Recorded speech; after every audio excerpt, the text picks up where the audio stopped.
30-40 বছর বয়সী লোকের খতনা।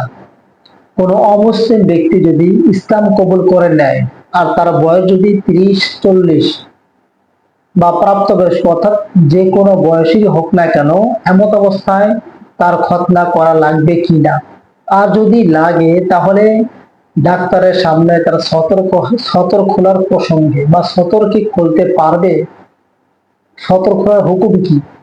প্রিয় ভাই, আগে আমাদের জানতে হবে খতনা করা কি সুন্নত না ওয়াজিব।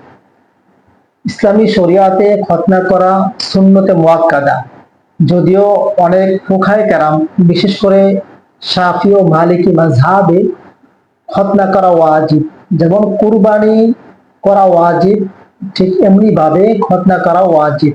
খতনা না করলে কবিরা গুনাহ লিপ্ত হবে, এরকমটা অন্যান্য মাযহাবে আছে। তবে আমাদের হানাফি মাযহাবে খতনা করা সুন্নত, সুন্নতে মুআক্কাদা, করাটা জরুরি, না না করলে গুনাহগার হবে। তো ভাই, এই খতনা যদি আপনার তার শরীরে কন্ডিশন ভালো থাকে, শরীরে অবস্থা ভালো থাকে, সুস্থ স্বাভাবিক থাকে, খতনা করলে কোনো অসুবিধা না হয়, যেমন জ্বর বা কোনো বড় ধরনের ক্ষতি না হয়, তাহলে খতনা না করলে কোনো অসুবিধা নাই, কোনো সমস্যা নেই, যেহেতু সুন্নতে মুআক্কাদা। আমি হালকা করছি না। যদি অসুবিধা বা শরীরে কন্ডিশন বা রোগের মাত্রা বেড়ে যায়, এমন অবস্থায় খতনা না করলেও কোনো সমস্যা নেই।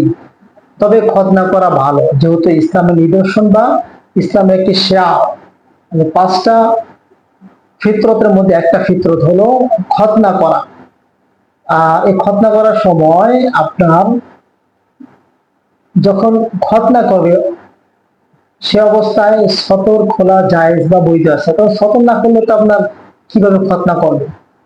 আর আমরা জানি জরুরতের সময় নাজায়েজ জিনিসও জায়েজ হয়ে যায়, হারাম জিনিসও জায়েজ হয়ে যায়। আরবিতে প্রবাদ আছে, আর জরুরত তুবিহুল মাহযুরাত, অর্থাৎ নিষিদ্ধ জিনিসও ক্ষেত্র বিশেষ অবস্থা অনুযায়ী জায়েজ বা বৈধ হয়ে যায়। খতনা করা সুন্নত। ইব্রাহিম আলাইহিস সালাতু ওয়াস সালাম তিনি 80 বছর বয়সে খতনা করেছেন। রাসূলুল্লাহ সাল্লাল্লাহু আলাইহি ওয়াসাল্লাম বলেছেন যে আল্লাহর নবী ইব্রাহিম আলাইহিস সালাতু ওয়াস সালাম তিনি 80 বছর বয়সে খতনা করেছেন।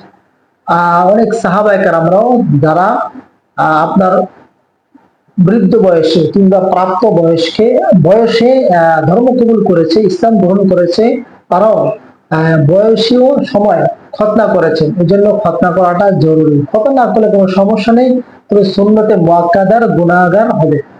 আর এটা শুধু অমুসলিম যে মুসলমান হয়েছে তাদের ক্ষেত্রে নয়, চাই জন্মসূত্রে মুসলমান হোক কিংবা নতুন মুসলমান হোক, তাদের দুজনেই একই হুকুম। হ্যাঁ, যদি শারীরিক অবস্থা ভালো থাকে, সুস্থ থাকে, আর যদি খতনা না করে তাহলে সে গুনাহগার হবে, আল্লাহর নিকটে জবাবদিহিতা করতে হবে।